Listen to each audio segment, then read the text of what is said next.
Assalamualaikum, selamat pagi anak-anakku di kelas 3 yang cantik-cantik dan ganteng-ganteng, tentunya juga soleh dan soleha. Apa kabar kalian semua? Semoga tetap dalam keadaan sehat walafiat dan lindungan Allah Subhanahu wa Ta'ala. Amin, amin ya Rabbal 'Alamin. Bertemu lagi dengan Bu Indah di pembelajaran jarak jauh hari ini, Selasa 19 Agustus 2020. Sebelum kita memulai pembelajaran, alangkah baiknya kita berdoa menurut agama dan kepercayaan masing-masing. Berdoa mulai, berdoa selesai.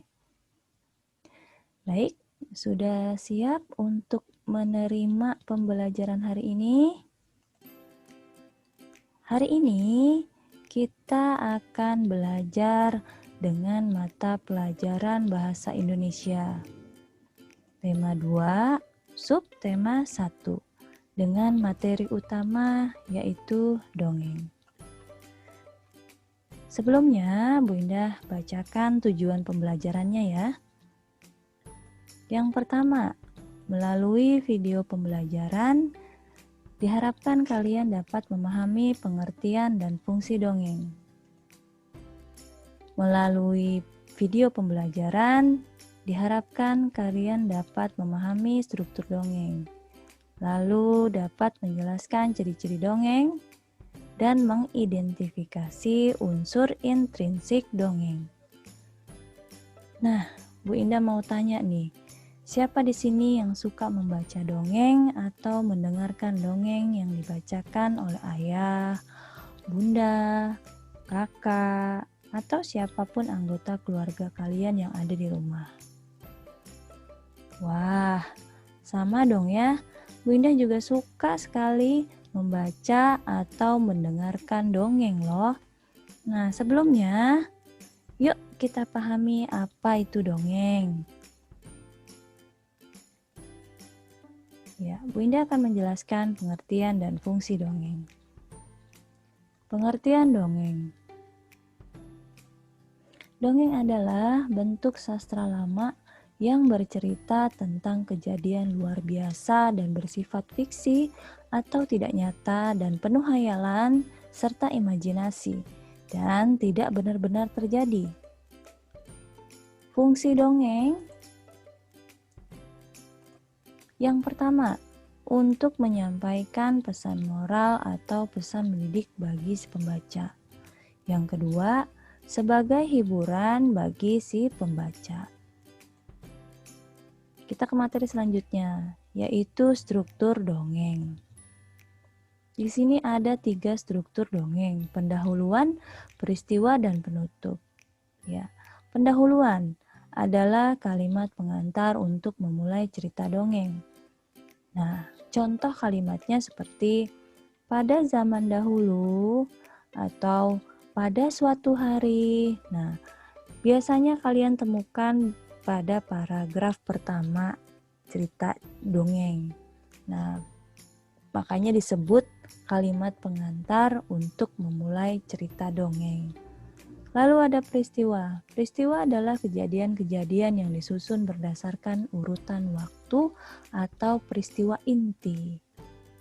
Nah, ada penutup. Penutup adalah kalimat untuk mengakhiri cerita dongeng.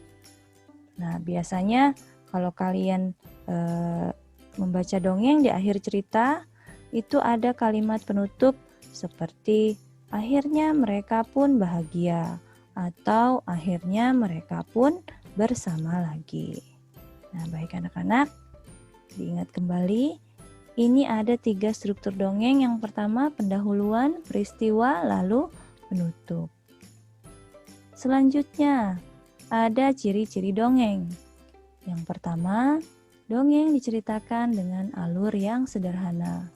Yang kedua, karakter tokohnya tidak diceritakan secara rinci. Yang ketiga, pendahuluannya singkat, lebih menekankan pada peristiwa atau isi. Yang keempat, ceritanya singkat dan bergerak cepat. Lalu yang kelima, peristiwa dalam cerita merupakan hayalan atau fiktif dan tidak benar-benar terjadi. Nah, ada nih yang terpenting dalam cerita dongeng. Ya, apa sih? Yuk kita lihat. Nah, ini dia. Yang terpenting dalam cerita dongeng adalah unsur intrinsik dongeng. Nah, apa sih unsur intrinsik dongeng itu? Mari simak. Unsur intrinsik dongeng adalah unsur-unsur yang terdapat dalam sebuah cerita dongeng. Yang pertama, tema. Yang kedua, latar. Yang ketiga, alur. Keempat, tokoh. Kelima, karakter. Keenam, sudut pandang. Ketujuh, gaya bahasa. Lalu yang terakhir atau kedelapan adalah pesan moral. Ya, ini adalah unsur-unsur intrinsik yang terdapat dalam sebuah cerita dongeng. Bu Indah akan menjelaskan satu persatu unsur intrinsik dongeng tersebut. Yang pertama tadi adalah tema. Tema adalah ide utama yang mendasari sebuah cerita dongeng. Nah, contohnya tema persahabatan, tema keluarga, atau temanya keberanian, ya. Jadi ini adalah ide utama yang mendasari sebuah cerita.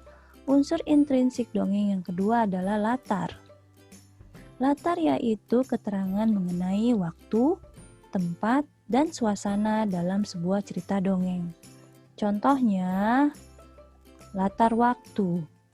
Nah, kejadiannya pada dongeng tersebut yaitu di sore hari, pagi hari, atau malam hari. Nah, latar tempat. Nah, dalam sebuah dongeng, misalnya kejadiannya di mana? Bisa di hutan, di sungai, atau di sekolah. Kalau latar suasana, contohnya seperti kejadian dongeng tersebut dalam suasana apa ya? Bisa menyenangkan, menakutkan, atau menyedihkan. Nah, baik, ada unsur intrinsik dongeng lainnya yaitu alur. Alur adalah urutan peristiwa dalam sebuah cerita atau jalannya cerita. 4. Tokoh. Tokoh yaitu para pelaku dalam sebuah dongeng. Bisa hewan, manusia, atau tumbuhan yang diberi nama dan lain-lain. Lalu ada karakter. Karakter adalah penokohan atau watak tokoh, misalnya yang berperan baik, bisa disebut juga protagonis. Atau peran tidak baik, bisa disebut juga antagonis. Lalu ada sudut pandang. Sudut pandang yaitu cara pengarang menempatkan dirinya dalam sebuah cerita. Masih ada nih unsur intrinsik dongeng lainnya, yaitu gaya bahasa. Gaya bahasa yaitu yang digunakan dalam sebuah cerita dongeng. Nah, lalu unsur intrinsik dongeng yang terakhir yaitu pesan moral. Pesan moral adalah amanat yang ingin disampaikan oleh penulis kepada pembaca atau pelajaran yang dapat diambil dari sebuah cerita dongeng. Baik anak-anakku, tadi Bu Indah sudah jelaskan unsur intrinsik dongeng satu persatu. Dari mulai tema, latar, alur, tokoh, karakter, sudut pandang, gaya bahasa, dan pesan moral. Nah, berikut ada contoh-contoh dongeng yang bisa kalian baca pada buku tematik tema 2, subtema 1. Ada pohon apel yang tulus, lalu ada pengembara dan sebuah pohon, asal mula buah kelapa, bunga melati yang baik hati, dan petani yang baik hati. Bisa kalian baca pada subtema 1 ya. Nah, Bu Indah berharap setelah kalian mempelajari dan memahami materi hari ini, kalian dapat mengetahui unsur-unsur intrinsik yang terdapat dalam dongeng-dongeng tersebut. Nah, kesimpulannya pada pembelajaran hari ini adalah Dongeng merupakan salah satu cerita fiksi atau bersifat khayalan dan tidak benar-benar terjadi. Setiap dongeng memiliki pesan moral yang baik dan dapat kita teladani serta kita terapkan pada kehidupan sehari-hari. Baik anak-anakku, semoga apa yang Bu Indah jelaskan hari ini dapat bermanfaat dan membantu kalian dalam pembelajaran jarak jauh dengan mata pelajaran Bahasa Indonesia tema 2, subtema 1. Winda selalu mengingatkan kepada kalian, tetap semangat walaupun belajar dari rumah. Wassalamualaikum warahmatullahi wabarakatuh.